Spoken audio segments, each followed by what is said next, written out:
No? All right. So we did make a motion and we had a second to adopt the agenda, but we didn't vote on the adoption. So all in favor say aye. Aye. Any opposed? All right, thank you. That'll take it to patron comments. Any school district patron may present information to the board at this time. Presentations will be limited to no more than 5 minutes. The board will not take action on any issue not included on the published agenda. However, all comments will be taken into consideration by the Board of Education. Patrons are requested not to discuss individual faculty, staff, or students. Patrons are reminded that this is a public forum and comments relative to individuals could result in litigation. However, any patron may request to meet with the board in executive session. No response will be given by the board at this time. There was no one signed up. Does anybody wish to address the board tonight? All right. That will take us to reports.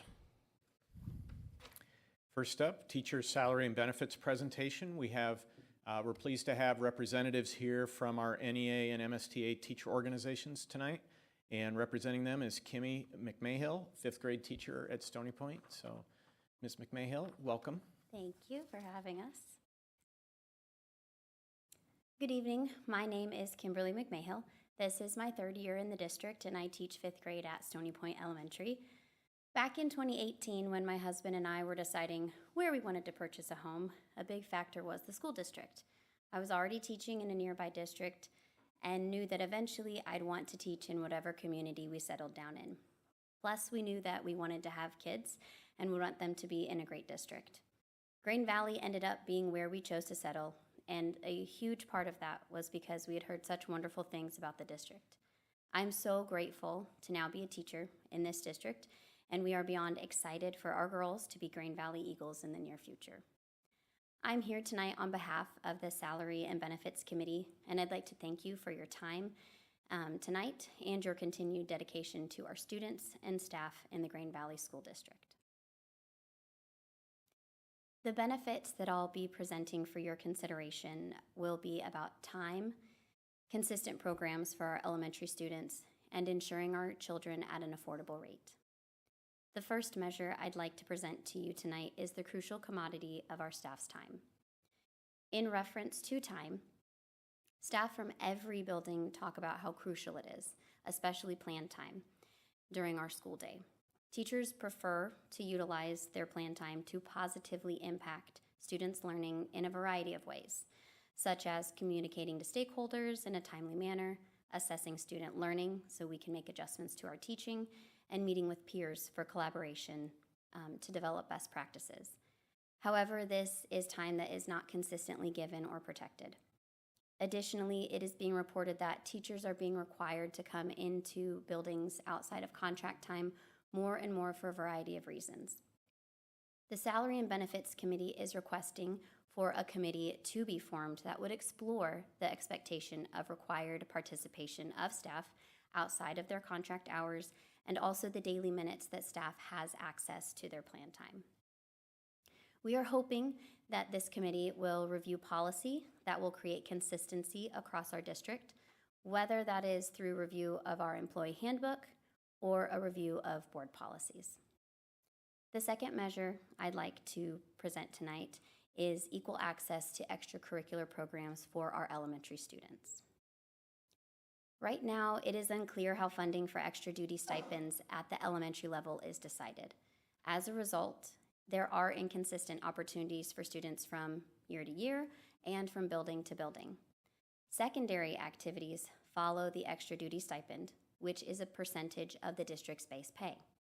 When speaking with different sponsors of elementary programs, some said that stipends depended on how many students attended and/or how many hours or meetings there would be.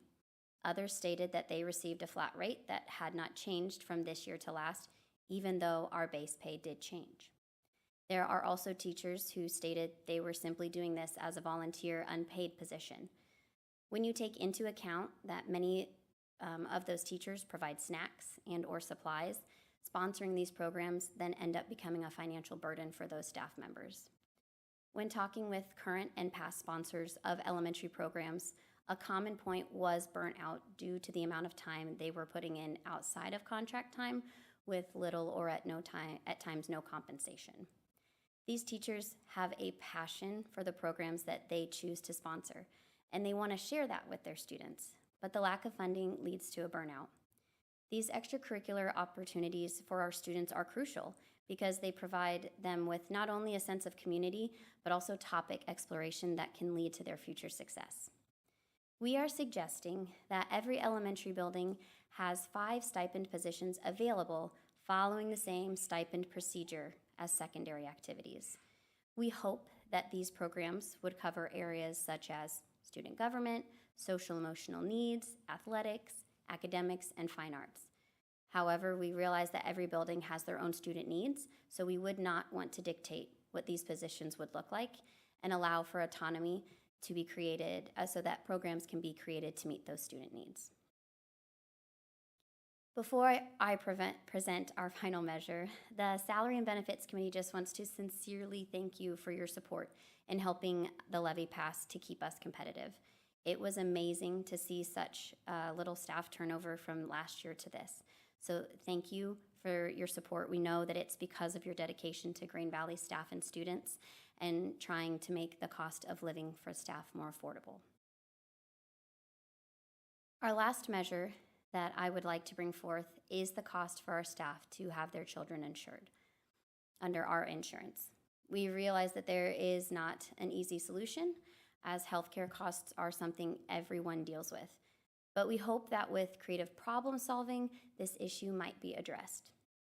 When our committee met and explored staff data, insurance was brought up a lot, specifically the cost it is to add children.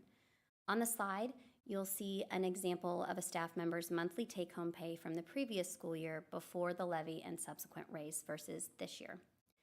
So in 2024, the employee's take-home pay before insurance was $2,400. After insurance was deducted, their take-home pay was $1,928.55. In 2025, their employee take-home pay before health insurance deduction was $2,700, but then after the insurance deduction, it was $2,176.05. So in 2024, the out-of-pocket insurance cost to add a child was $471.45. And then in 2025, the insurance cost out of pocket to add a child was $523.95. It is important to note that this is our Tier 1 insurance option. So once insurance is factored in, the staff member only received a $250 increase to their take-home pay. When taking into account cost of living increases, I think we can see how insurance becomes a family concern. This has led staff members to insure their children through their spouse's insurance when that is an option, but for some staff that don't have that option, it then becomes a financial burden that weighs heavy on their monthly considerations. There have been staff who have sadly left the profession in order to provide affordable health care for their families. Again, we know that there is no easy solution, but we hope that by seeing this information, it can lead to further discussions surrounding this topic. Thank you for your time this evening. We really appreciate it. Do you have any questions? I have a couple of questions.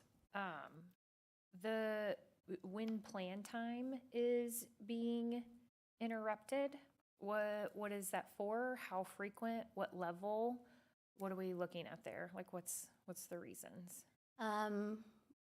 Well, in discussing with like different faculty members, there have been meetings called for different things such as data collaboration, which is something that, you know, we need to view our student data, so that's not something that we're not expecting. But also looking at I'm starting to get a little nervous. Can I shoot it to my peeps? Oh, yeah, Sorry. absolutely. This is a team approach. Thank you. If anyone speaks, though, if you could use the microphone, it would be super appreciated, because if anybody's watching the live stream, they cannot hear even though we can. So plan time gets taken for a variety of reasons, from 504 and IEP meetings, which are legally necessary, but in the same week when you have a PD block, or you need to have a collaboration team meeting, or you need to look at data.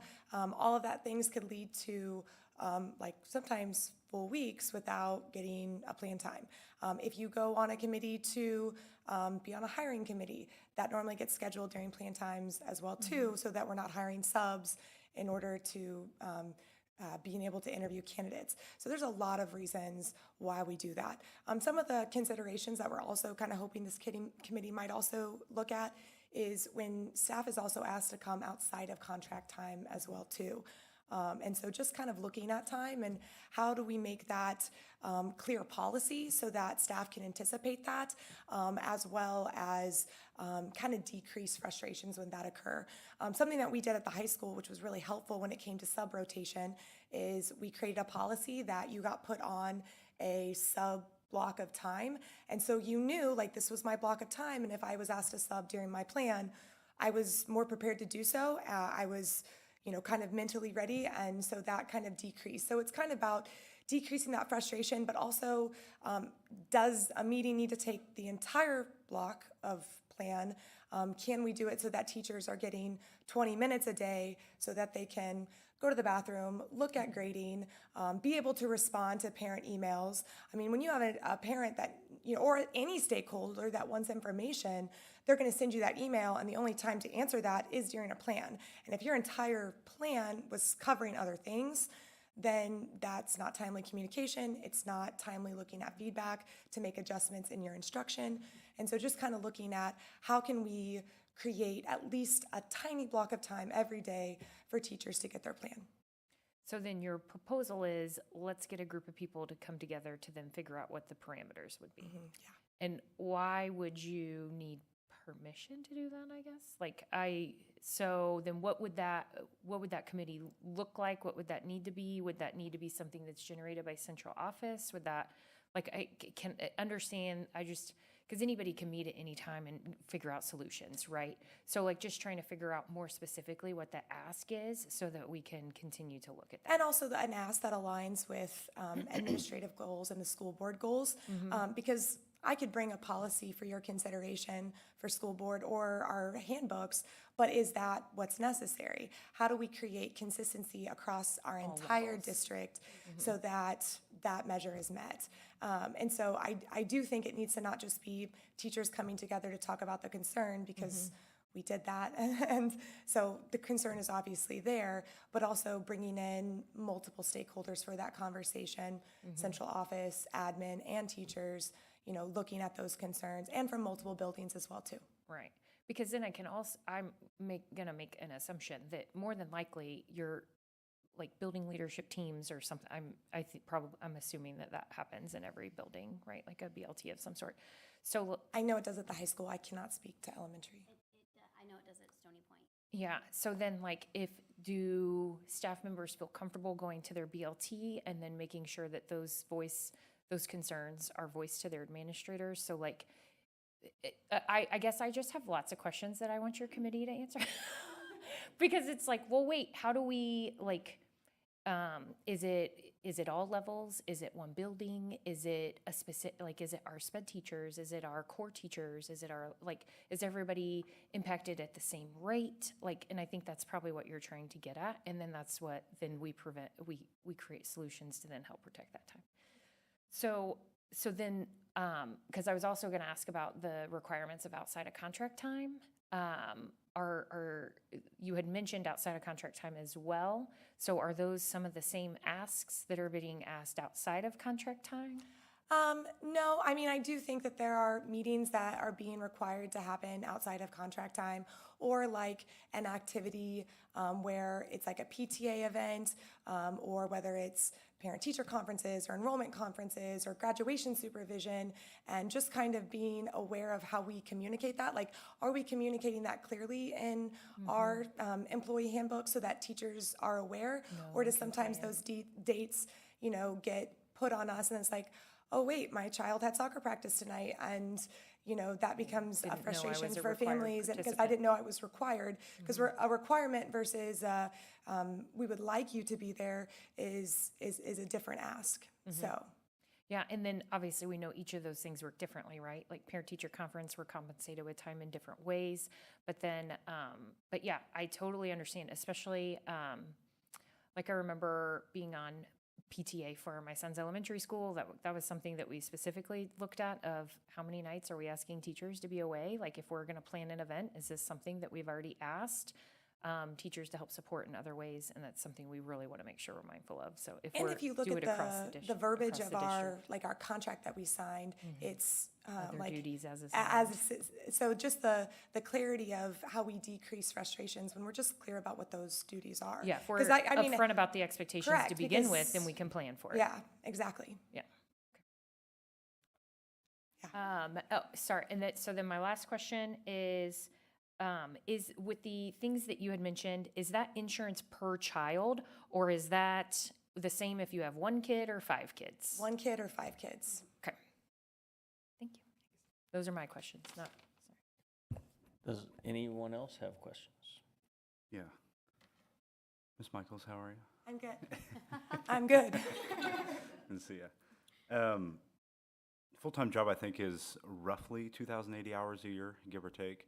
So my question is the concern the extra hours outside of contract time, or is it the required workload within the work hours, or both? I would say I have a lot of my job that requires outside of the given contract hours. Is that what you're asking? Is it, are the extracurricular things, the committees, things like that, So, any and all things assigned by supervisor? We have the same thing in my organization's handbook. But are those voluntary? Are they mandatory? Is it kind of a suggested, like just trying to understand? Because I know, I mean, I'll email in the evening and I get a response and it's like, they're still working. And then I feel bad, right? So first of all, I would, if invited, I would love to come sit with your committee and listen to the discussion to understand providing a solution. So on average, weekly, monthly, how many extra hours would you say staff averages outside of contract time? I mean, I think that's subjective from person to person. I can speak to my hours myself. I can't tell you the last time I haven't worked on a Saturday or brought things home after school to finish my assessment, because I think data and looking at timely feedback from my students is integral to how I successfully help my students learn. Teacher of the year. Noted, right? Thank you. However, when you think about when time is required during plan, so then it's imperative that I get that grading done. It's imperative that I get that feedback to my students, that I respond to those stakeholders. I very much feel strongly about our policy of responding within a stakeholder of 24 hours. Well, if I didn't get to do that during, my allotted plan time, then it is coming home. So, depending on the week, I gotta tell you, I definitely average 50 to 60 hours. So. Yeah, 10 to 30 extra hours Yeah. a week. Okay, which is kind of what I was assuming. I had a few others, but I'll leave it there. But seriously, if there was ever an invite, We would love, as we were I would love to envisioning attend. this committee, because again, the conversation of the committee, we're also hoping to look at different points of the school year. We do really good, our admin does really good protecting plan time at the start of the school year. And then the school year gets really busy and time snowballs, and that's just the nature of things getting crazy, when we talk about needing to prep for conferences, when we talk about needing to prep for schedule adjustments, these things just take efforts. When we bring in a new program like Raptor and we need to train our staff on it, right? And so things just get more and more busy. And all these things are in addition to the other existing necessary, important responsibilities. things, Okay, yes. okay. Because there's non-negotiables that we can't take away. We have to be in a 504 meeting. We have to be in IEP meetings. Those are legally necessary. And so then it's like, how do we balance the others so that our teachers have daily access to plan? And then I think that's it. We're not asking for an entire plan block, but daily access to 15 minutes, 20 minutes. What could that mean for our staff? And at what points and what policies might help everyone be accountable, and also know how staff can advocate for themselves, right? Like when we have something in place, this says that this is important for us to maintain. What can we do to make sure we're maintaining it? Last question, I promise, and the rest I'll shoot you an email. Are there Michael@gvr5.net. do what? I just said my email, sorry, I was just being quippy. No, I really didn't hear you. Are there available stipends to be received for some of these extracurricular things? And if there are, do you feel they're adequate enough? I mean, we have stipends for activities. As far as I'm the NHS sponsor, I have 125 kids, and the hours that it takes to make a really respectful program work Probably the way below that it does. minimum wage when you add up It's really not there. But I am thankful to have it, and I know that I'm getting compensated more than our elementary teachers. I'm a mom of elementary students, not teachers. Ooh. Of students. And so I see those programs and I see what it requires. I try to partner with my NHS students to kind of take some of that workload off of them. And so I do think that that would be something that not only will maintain strong programs, but also create those offerings so that we can have them consistently, because it is hard. Now, as far as the extra things in reference to our plan time, these are just the requirements of being a teacher, we need to do those things. When you have a class roster of, over 175 kids, the grading is going to be massive. And we're okay with that, right? We're thankful for the students. We're thankful to learn with them. It's just when everything starts to snowball and we don't get access to that time, then my workload at home, my workload on the weekends increases exponentially. You operate at a high level, and I appreciate what you do, and I really would like to attend the committee. So, Thank you. thank you. All right. Any additional questions? All right. Thank you very much. Thank you, guys. Thank you, team. All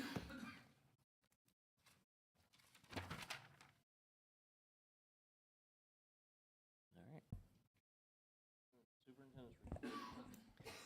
All right, a few highlights for the board tonight in our report.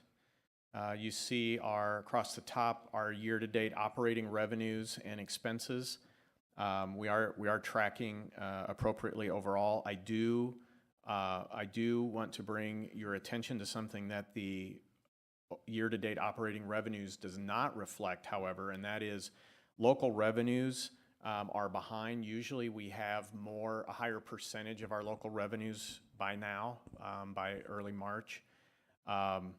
But we are behind getting revenues from the county, and roughly 500,000 of that is due to protested property taxes this year. So these are taxes that are paid under protest. So the county has collected the revenues, but there is a 90-day period for the property owner and the county to get that sorted out. And in the meantime, the county does not distribute those funds to the taxing entities.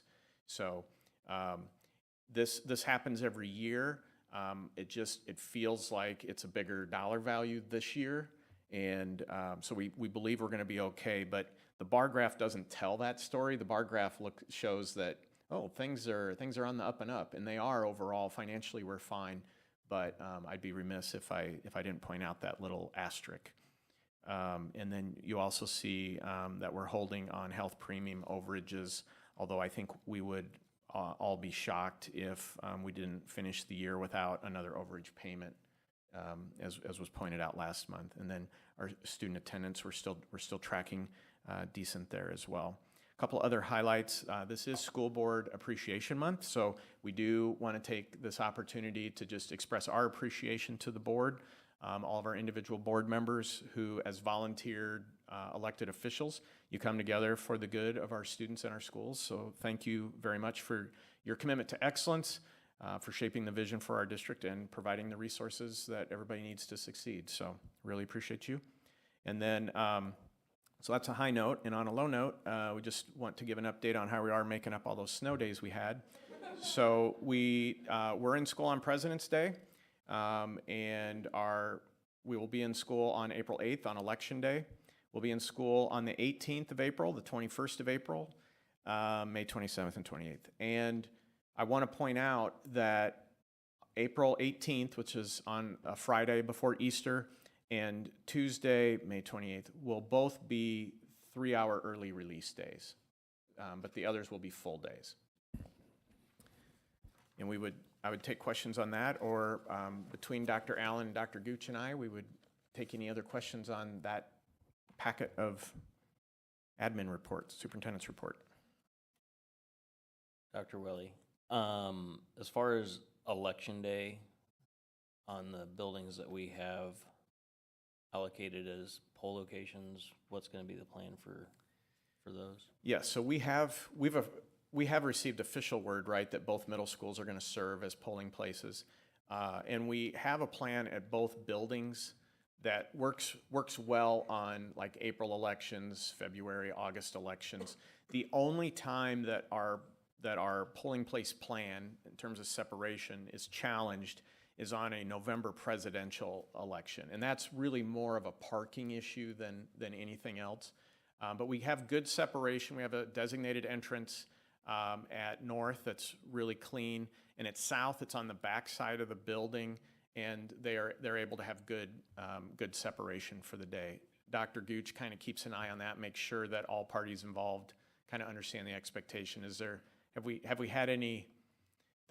The last time we had one of these elections where we were in school, I remember we were thinking, this actually would work. We want to have a spring PD or work day, so this is kind of a win-win. But I don't remember necessarily having problems on this election. No, and this is something that we've had as recent as last year. And so we will, North Middle School, being that there is an entrance into the gymnasium, has an exterior door, which is very easy to access that. We lock down the other doors, and there's no access to the building. And then at South, we just put up a gate, and it's locked down. And so, we are able to keep the public away from the actual workings of the school. And then if there was a situation where, somebody needed to have access to additional restrooms other than what's already in the gym, then we could grant them that on a case-by-case basis. But our staff in those buildings they're kind of used to it. They've had it happen before. It is nice to be able to have the professional development day there, so we don't have any students on campus. But now that we're going to kind of go back to what it used to be like, we'll be ready, and our staff will facilitate it well. So, Dr. Gooch, are we going to have, it sounds like, excuse me, we have increased security measures.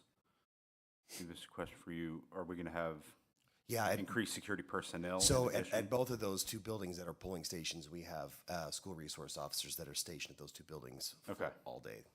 I just know at North Middle that entrance kind of Good splits question. so thank you. Good question, yeah. All right, any additional questions? Okay, yeah, I do. I am on, what page am I on? It's Dr. Allen's report. It's the survey for students that have graduated. And so we're required to do this, correct? By DESE? Yes. M sub 6, yeah. Okay, so that has to happen in the first 6 months? We can start as soon as 6 months, yes. I mean, it's supposed to be a 6-month measure. Okay. How much does that cost to do that? It's pretty light. Nothing. I mean, time. Well, there's time, Time. right? Okay. Here's where I'm going with this. I don't think that's far enough out. And the reason I say that is I feel like a lot of students are getting through that first semester in college, those that go to college, and then they're making a change. Some of them are getting through the first year. And I'm concerned about this because everyone that graduated last year in my life went to school, to a 4-year college, and came home at semester and said, I can't do it. I'm going to go a different route. And I find that, not that that's a huge sample, but I find that to be very concerning.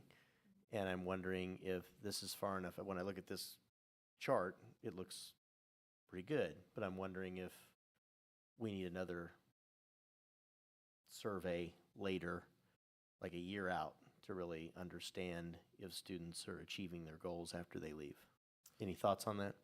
Yeah, I mean, I do have a similar wondering. I think it's the time, and it's pretty taxing on our counselors. So they can access a certain portion of this from the National Clearinghouse. The students who go to a four-year university, those are pretty easy data collection. But a lot of students beyond that then become one-on-one contact for every counselor. So we do have to do this on this timeline. It becomes part of our APR score to do it timely and appropriately and get a certain percent. So if they were to do that again, say at the end of the school year or the very beginning of the next school year, they'd be turning around and doing it again for this next cycle that's required. So I think time would be my biggest concern, although I am also curious. I will also tell you the farther out a student gets from graduation, the harder it is to get a hold of them. Sure. I'm going to put it that way. Contact information changes, address, phone numbers, emails, etc. And we do struggle a little bit with people wanting to share this information even now. They want to know why. We want to know who wants to know why, So Yeah. I think our numbers that we would receive back would be much smaller sample size. So, I mean, those are just my initial thoughts. So I think the part of this that concerns me the most are kids that go on to college and then don't go back for a second year. And you mentioned a clearinghouse. Is there additional reporting for kids that go back the second year, or is that not a thing? Like what we have access to then Yeah. for year two, I would have to look into that. Okay. I don't know if any of our counselors would know without looking. I mean, I don't know if that's something that they've looked into. And I don't think Dr. Smith's here. So I can check Okay. and get back to you. Yeah, I'm I'm not just really kinda- sure just kinda what we have curious. access to beyond this first year. And like I said, the sample I have is very small. It's a couple of kids that I knew, but I just am Yeah. a little concerned that all of them decided to go a different route, and that bothers me. Yeah. So, Yeah. okay. Yeah, I mean, I can start to have some conversations. I mean, like I said, this is just my initial thoughts of some concerns that I would have or really how to manage it, but they'll have much better information for me, so I can follow up with you. Great, thank you, appreciate it. What's the green part of the graph show? Student, yeah, Sorry. the students they couldn't reach. It looks like 8% maybe. That Oh, you're required to get, they actually got, Yeah, they got 98.5. 98.5. So 1.5%. it's 1.5%. Yeah, that's really impressive, that 98.5. Right. It's really impressive. Yeah, they do a wonderful job and make a lot of phone calls.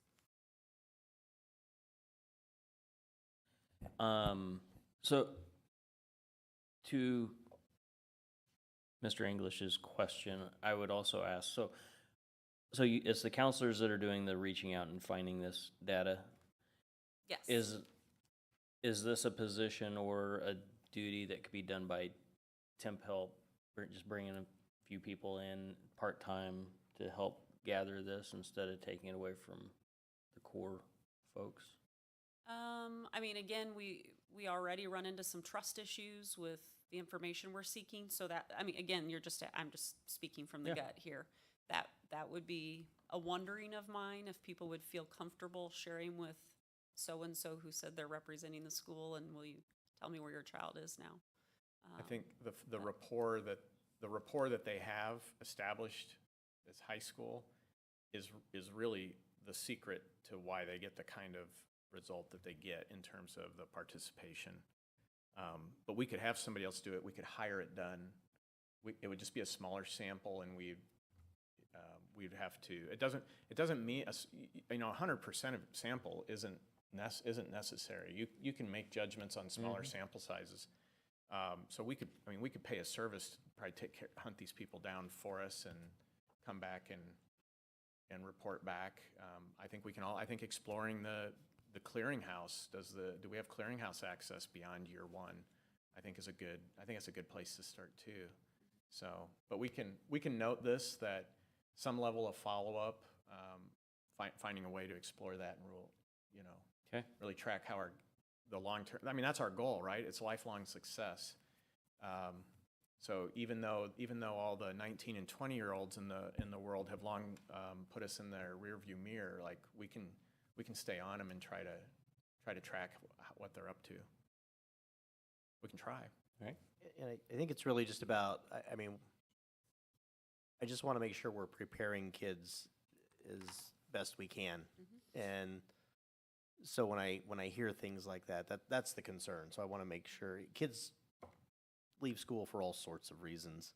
And I recognize that there's not one probably, I just want to see if there's a trend there and if it's something we could potentially fix if there's even a problem. And I'm Yeah. not sure that there is. Yeah, and I think being able to gather the initial data the way that we are, I mean, if we could get something close to that at another year later, just to follow up and then figure out, yeah, if students aren't sticking with it, why? That'd be good. Very good, Mr. English, thank you. Can you give us another breakdown? I know you've told us before, but the year-to-date attendance versus the adjusted target, what's the difference? The two numbers that each of the buildings reports on attendance. So one of the year-to-date is basically students in seats, so like how many students are present at school today. Adjusted proportional target is going to be your number of students, and then it's weighted by the amount that they are anticipated to attend school. So a full-time student is 100% weight, and that's pretty simple. But we have a lot of students who leave campus for various activities or are part-time students in different ways, so they only count as a portion of a student. And so that's where that proportional weight comes in. So it's the portion of time they're anticipated to be here and how much of that time that they're here, if that makes sense. And Okay. that's what's used for, that proportional attendance is what's used for MSIP 6. Okay. Got it. So the more creative we allow students to be with their schedules, the more it's going to count against us potentially on that rating. Potentially, I mean, it solves a lot of other overcrowding issues that we have at the high school with class sizes, so it's a good, I mean, it's good and bad, I mean, but yeah. Well, but if we know when they're in the building and when they're not, and they're still attending the 100% of the time that they are supposed to be in the building, like, isn't that still, like, I don't see, so we get dinged for partial days, or?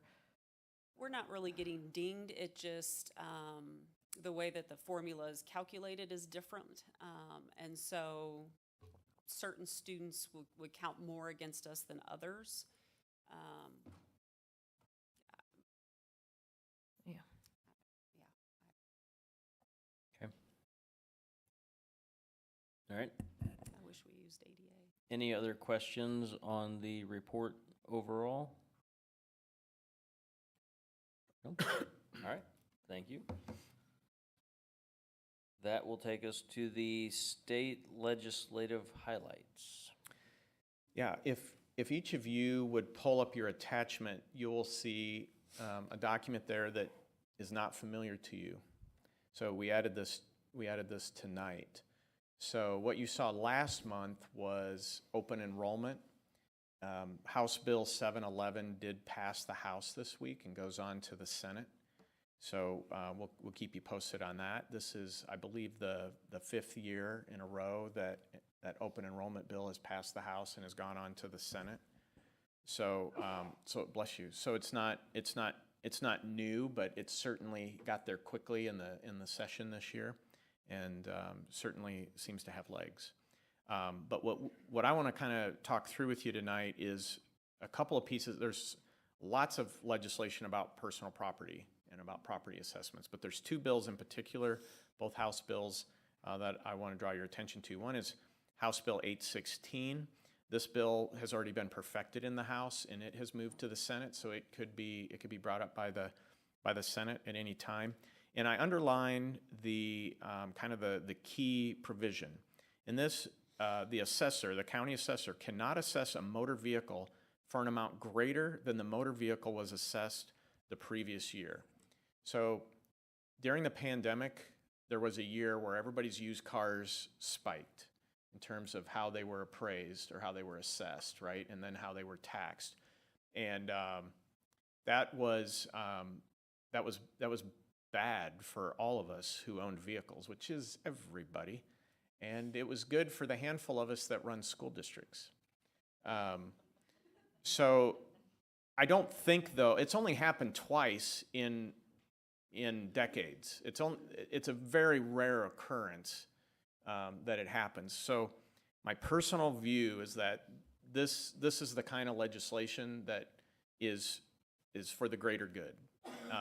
And we don't expect motor vehicles and the assessment and the revenue that we generate off of those assessments for used cars, we don't expect that to go up when everybody has the same car that they had last year. Like if it goes up, it should be because everybody bought a new car, right? So the impact on schools, yes, it will cost us, but twice in a generation is the only time it impacts us. So that's a good bill, in my opinion. House Bill 629, personal property assessments. This has two key provisions in it, and those are both underlined for you. Beginning in January of 2027, any increase in the aggregate valuation of personal property for the current year over that of the previous year cannot be counted as new construction. So I'm going to translate that into a little bit of English. What happens right now is when a new house is built and we get new construction assessments, we get all of that without impact on our levy. We don't have to offset the new construction dollars the first year of a new construction. Well, personal property is in that same category. So personal property, when personal property goes up, we don't have to offset it with our district's levy. And because that personal property is equated like new construction. They're not the same, but mathematically they're equated for the impact on our levy the same. What the passage of House Bill 629 would do is say, we're going to treat personal property like we do real property that is not new construction. So if values go up, then levies needs to be part of that levy mix that comes down. Okay, right now personal property is not part of that mix. So sometimes in non-assessment years, we will see a little bit of a bump in revenue, and we're like, well, how did that happen? Well, it's because there was a little bit of a bump in personal property, and we don't have to draw the levy down to offset it. It's not as big, but it doesn't move the needle on our end. So it kind of puts it into the same mix as real property. The second provision is pretty significant as well, because personal property right now is assessed at 33 1/3% of its true value in money on January 1st. And if this bill passes, then beginning January 1st of 2026, personal property must be assessed at the 30% of its true value. So that doesn't look significant. That looks like a 3% drop. It's actually a 10% drop. And so to put that in perspective, if what we got as a school district for salaries and benefits and everything else that we do in personal property for this current school year, if this had been in place, it would have resulted in $1.1 million less revenue this year. So it would have resulted in the equivalent of on average 18 teacher salaries this year that we would have not received as a result of this. So Dr. Willie's spin on this is bad bill. We got good bill, we got bad bill. That's my simplification of these are just two of them. There's a lot of bills that are dealing with assessments, and rightfully so. Like there are problems out there that need to be solved, and you have problems, you have solutions, and we just hope that we end up with solutions that fix the problem without creating new problems. That's always what we hope for. So, and then you have you have links down below to the full text of these two bills. Both have passed the House and are in the Senate and can be taken up, I think, at any time. All right. Any questions on that update? And you'll keep us posted on where they continue to move? Yeah, All right. thank you. All right. The next item will be the draft minutes from the March 4th, 2025 Facilities Planning Committee meeting. You know, we usually just make a quick reference and see if there are any questions, but I really do want to take some time with these, if you don't mind, just a couple minutes. Because at our last committee meeting on March 4th, we, I know most of us heard the full demography report and study, but there were 3 key bullet points that we shared back with this committee as a result of that demography study. K-12 enrollment is projected to be flat to grow as many as 200 students over the next 10 years. So that's relatively flat.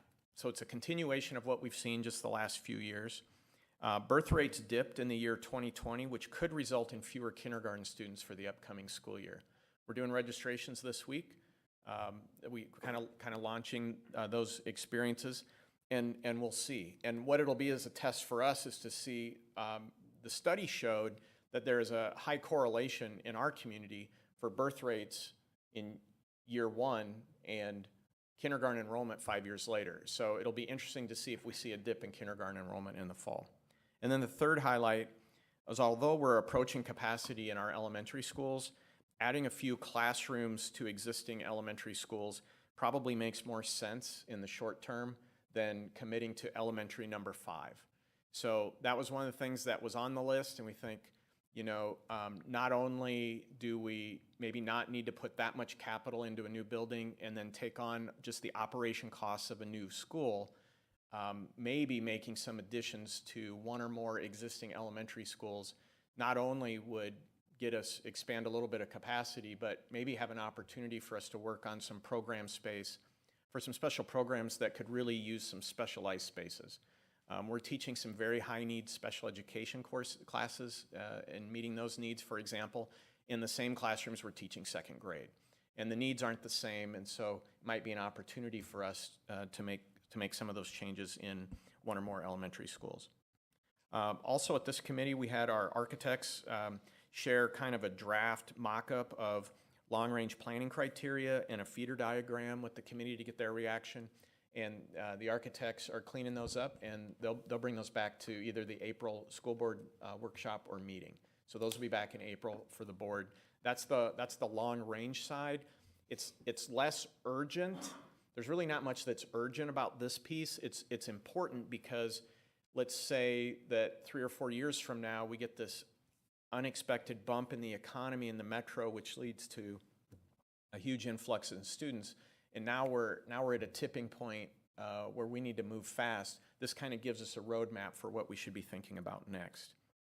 And then listed under item number 3 are all of the current priorities that are being considered for the next bond issue, which could come as soon as spring, April of 2026. But I will tell you, so it's elementary classrooms, early childhood common spaces and program spaces, middle school outdoor athletic facilities, including a turf field, a track, and parking for that facility. And then we still have 3 big things to do at Grain Valley High School on its long-range plan, and those are listed there. But we've also talked about the interest in upgrading secure school vestibules. We already know we are not, if we have a bond issue a year from now, it will not check all of these boxes. So we're gonna have to make some very important assessments and decisions about what to do. And we think we'll be a little further along on that in June. And that still gives us plenty of time to refine a plan before ultimately the board would take action. The soonest the board would take action on an April 2026 bond issue would be in December. And in a pinch, you could put it off till January of 2026 to make that decision. So we have time. We're talking about the right topics. We won't be able to do it all in this next thing, which is always the case. It's just a matter of what makes sense for the next big piece. So again, we don't normally take that much time, but I wanted to take it because I think there was some interesting things that came out of that committee this time. Very good. Any questions on any of the facilities committee meeting? All right. Thank you, Dr. Willie. That will take us to unfinished business. We'll look at the 2025-2026 budget discussion. So this month's installment of looking at the budget for next year is really a big picture look at possible new revenue for next year. So the top box is really, the top half of this form is really the key.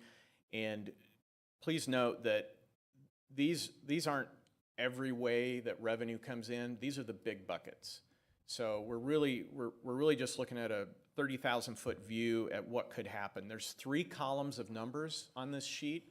The middle column is the SAT, the state adequacy target, paid out at $6,760 per ADA, and that's the rate it's paid at this year. So if there is no new money, the governor on his recommended budget to the legislature said no new money for the SAT. So if his recommendation holds, this will be our SAT for next year, and what it would generate. So that it's got the SAT, which revenues, which is combined the basic and the classroom trust fund at the top. Then you work down to Prop C, and then a new one this year will be the 169-day incentive increase. We worked really hard for this. We're gonna get it, $248,000. And then the last one is our real estate commercial personal property increase. That is based off of a CPI of 2.9%. So the county is predicting a higher AV increase than 2.9% for us, but it'll be, for what we can cap, it'll be capped at 2.9. That's the CPI for the year. So honestly, the biggest increase for next year, if there's no more increase into the state SAT, is going to be roughly $750,000 in local revenues. So then you can see we would have $1.1 million of new revenue. Okay, just so that we can make some comparisons. Now, if you go, I'm going to skip the middle column because it's only half. It's really a nearly halfway calculation between the two. Bless you. We're going to go to the right column. The way the funding formula is designed is that it calls for us to be funded at $7,145 per ADA right now. The state didn't allocate that. They only allocated the first half of it for this year. If they allocated the other half for next year, it would take $300 million in new money put into the statewide funding formula. So that's what $300 million statewide would get us. And we'll just fast forward down to the bottom where instead of 1.1 million in new money, we would have 2.9 million estimated in new money. So keep those two perspectives, and then let's go down to expenses. Okay, there's 3 columns again.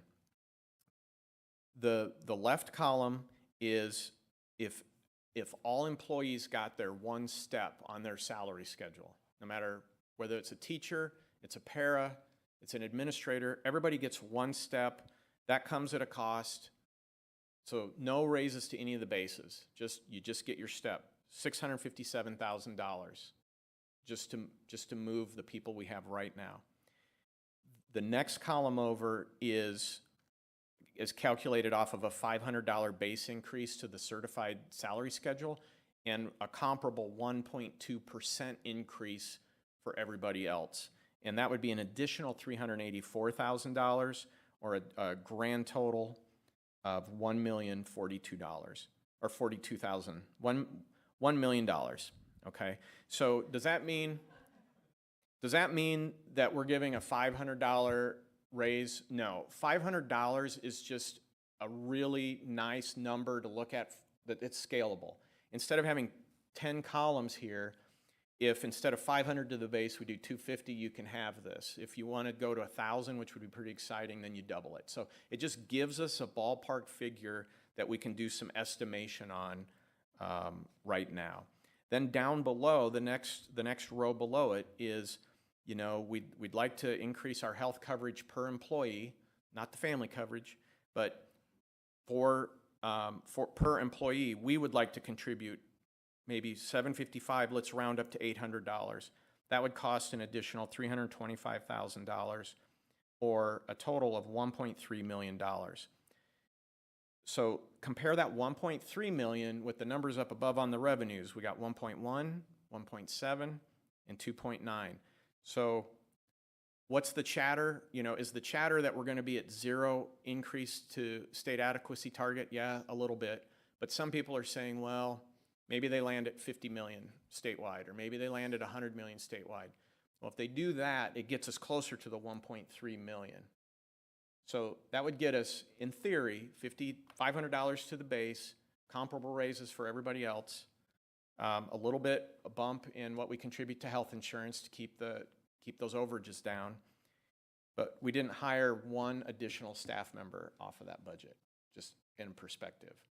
So the lesson is for right now, we're trying to stay focused on this type of action, these kinds of numbers, and we do have new positions that we want for next year, and we are just going to try to use some restraint to add those new positions because we want to maximize our potential on our ability to provide salary benefits, including health coverage. Because we have some other goals we want to accomplish too. There's a Title I, Title IIA, and Title IV provisions that we have had on the radar since the pandemic. That we have known that we were kind of outgrown a practice that we had, and without getting too much into supplement versus supplant, there's requirements of how you use your title money. And our title buildings are Matthews and Snibar. And in order for us to really, the reason we had previously targeted next school year to make this switch about how we fund these programs is because we were kind of hoping we were going to get the second half of that SAT funding.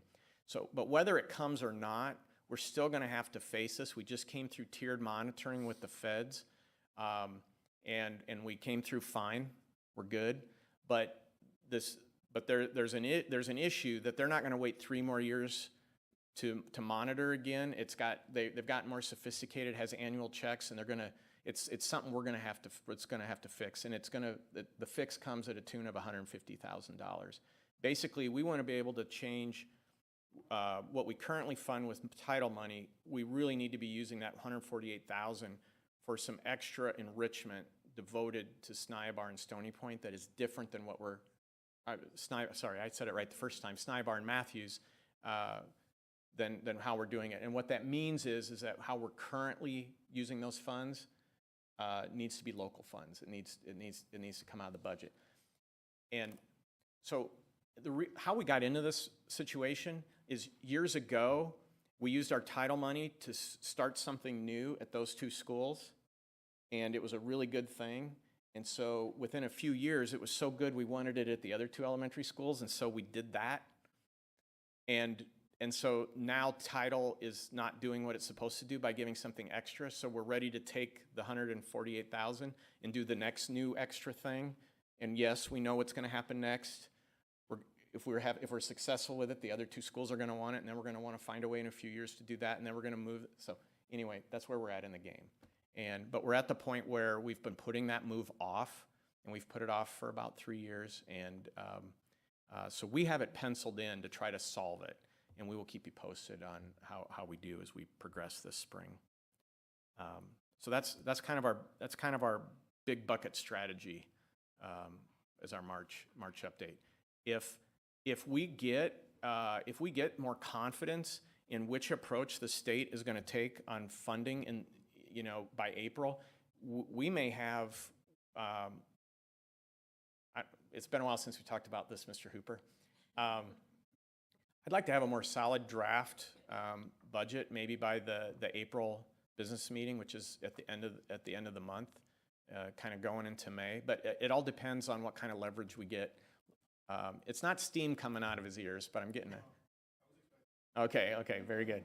But it really just depends. If there's, if it really doesn't look like anything optimistic is going to happen on the SAT, we'll probably just move forward, starting to plan a budget as though the SAT is going to stay frozen, and then we'll adjust later. So work will continue. But we would take any questions, and I have people to help me answer the hard questions. And just behind the scenes too, I mean, I know Mr. Hooper and I have been working through 6760, 6900, 7145. The two of us have had multiple conversations about lots of dollar figures in between there too, but Yeah. we don't want to show you this massive spreadsheet of stuff just because we really are wanting to be, once we kind of feel more confident about what we think the state's going to do, then we will have already kind of started the groundwork there, and we can move from there. So there's a lot of other stuff behind here too. So Do you think there's any possibility that they'll lower that amount? I have not heard that at all. No. Okay. No. Any other questions? Dr. Welly did a good job. No questions for you. But we still have more things to come. I told you, Mr. Hooper, I was going to give a summary, but you know how my summaries go. Sorry. Thanks for joining us tonight. That takes us to new business, a budget amendment for the 2024-2025 budget. We bring this to you as an action item. We did do an amendment last month. We don't typically do a March amendment, but we had some changes that that basically resulted in addition of $292,000 to revenues, and so Mr. Hooper recommended that's a large enough amount to not put that off until June. And so really the focus is on the revenues here at the top half, and you can see the various pieces, and some of these work together. So one goes down because the other went up, but the net gain was $292,000. No change to expenditures at this point. And then you see at the very bottom, our overall excess has gone up by $292,000 to $456,000. But none of us are salivating over that because for two important reasons. There's a lot of reasons, but there's two important ones. One, $500,000 in protested property taxes. Two, we know that we're going to have to make another overage payment on our health coverage. So are we going to end up with a surplus? No. But anyway, you can kind of see the significance of not waiting till June to zero out these larger numbers. So I did get out of cadence a little bit with the wonky meeting here tonight. So I would look for a motion to approve the amendment to the 2024-2025 budget as presented. So moved. Second. Any questions to what was just explained? No? All right. All in favor of the motion, say aye. Aye. Any opposed? All right. Thank you. Motion carries. Next one would be the board scholarships. I would look for a motion to approve the list of scholarship awards as presented. So moved. Mr. Porter, can I say something or after the motion? After. Perfect. Thanks. All right. All right. You want to update us on the list, or do you want to Let a take it? committee member take it. I don't want to update, but I would just want to give kudos to staff and students. I had the opportunity to join Dr. Taylor and Ms. Swartz this year on the scholarship committee. Is that what it was called? Mm-hmm. It was kind of a hangout. It was fun. Yeah, I have a weird definition of fun apparently. Yeah, you can also hear that as Lance likes to grade essays. Ms. Michaels, you need help? Give him a rubric, got he's you. on it. I got you. It took me about 3.5 hours to go through the applications. I was sitting on my couch and I started to tear up a little bit. I'm kind of a big baby sometimes. My wife's like, "What is wrong with you? Like, what are you reading, you know?" But it was really encouraging to read through the personal situations and achievements of the kids in the district and to still be able to overcome their current situation. I related to many situations, and I think that's a testament to the staff here, the administration. So it was an honor to be able to sit down and award the scholarship money to, 10 or 11 individuals. I will say that I would like to see that fund grow because I think the need is growing, and anything the district or stakeholders can do to get that fund to grow. If it's quintupled, how awesome would that be to have $100,000 to be able to give away? So if anybody knows how I can help, besides writing a check, can I donate Oh, yeah. to a scholarship foundation? Education as a board Foundation. member? Okay. Anyway, so I just want to say that. So staff administration, thank you for your dedication, and to the students for your achievement. Yeah, it was definitely a pleasure. It's always a very tough decision. But yeah, great applications. So we have 11 $1,000 scholarships is what's being recommended, and there is award ceremony already on the calendar. I don't have that in front of me, but I know that's on the calendar for all of our seniors who are going to get any kind of senior recognition. And none of these get told to them until when? They'll find out that night. That night. I believe that's how everybody gets it, right? Everybody shows up and wonders, did I win? What did I win? Okay. It's pretty cool. It is on Thursday, May 8th, 6 p.m. at the high school. All right. Any other questions or comments on this? All right. All in favor of approving the list, say aye. Aye. Any opposed? Motion passes. That will take us to the preliminary non-binding tax rate. This is also an action item. I'd look for a motion to approve the preliminary non-binding tax rate as presented. Second. All right. Okay, as required by law, we are to designate a preliminary non-binding tax rate. It is preliminary, it is non-binding. So, yes, something is actually called what it is. The county gave us a projection of an increased assessed valuation of 12.5%. If that is where it lands, it won't, but if that's where it lands, then we would offset our levy by 26.18 cents, lower than what it was this year. So again, we have to go on record with a preliminary tax rate, and I think this is used on initial mailings that go out, summer or fall. I see this. I've gotten this in the mail somehow. So they do use it, but it does not necessarily reflect what any of us are actually going to pay in taxes for 2025, sorry. No problem. All right. Any questions on the preliminary non-binding tax rate? All right. All in favor of approving the tax rate as presented, say aye. Aye. Any opposed? Motion passes. That'll take us to the letter from the board.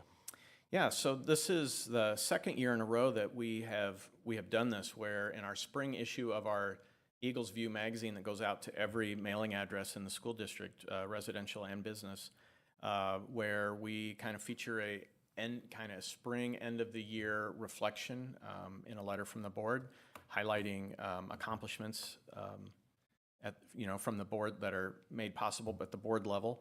And so we have a draft. It's the framework of it is similar to last year's, but we dropped in this year's accomplishments for your review. It does not require a vote, but certainly we would like to get some affirmation, or if it needs tweaked or reworked in any way, we do have a little time. I think we have until the 1st of April to get this finalized. If anybody has any feedback for us, either now or later.